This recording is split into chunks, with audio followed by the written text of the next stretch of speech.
Hello, turuan kayo kung paano mag-install, mag-flash ng custom ROM para sa Cherry Mobile Access. First, download the Mega app para ma-download mo yung file ng custom ROM. Download nyo lang kahit huwag yung bumawa. Then, tayo sa browser.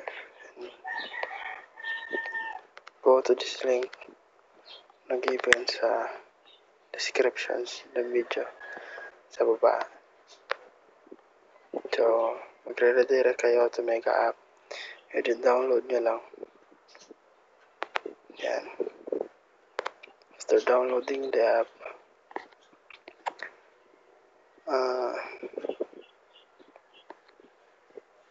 turuan ko na rin kayo paano mag-flash ng Clockwork Mod Recovery. So, tayo sa Play Store.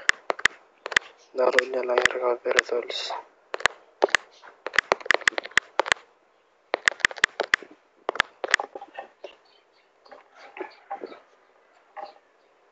Wait, medyo mabagal lang net ko.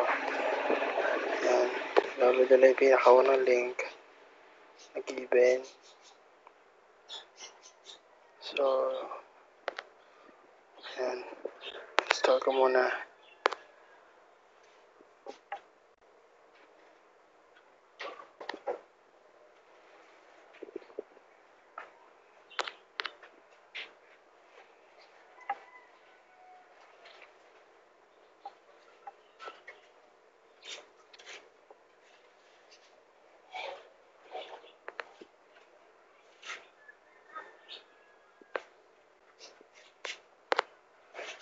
Hanapin ko lang yung Clockwork Mod Recovery niya.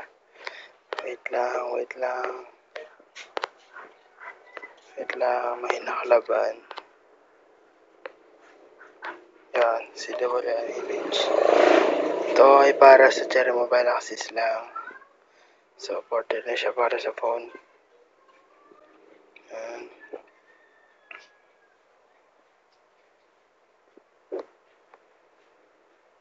So, wait lang.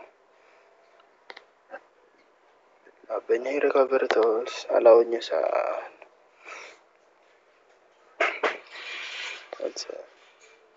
auto risk. Then, click nyo yung recovery from storage. So, pumunta kayo sa folder kung nasaan nyo download yung recovery image. So, hindi ko na siya tatapusin. Kailangan nyo mag-reboot and recovery. Kaya mag-reboot recovery. And click yes. After clicking click yes. So, yung steps. Pagdating nyo sa Clockwork Mod Recovery. Step.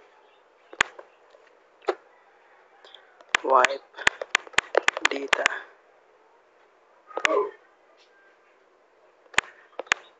Cache. Yan. Ito. Wipe cache partition. Number 3. Go to advanced.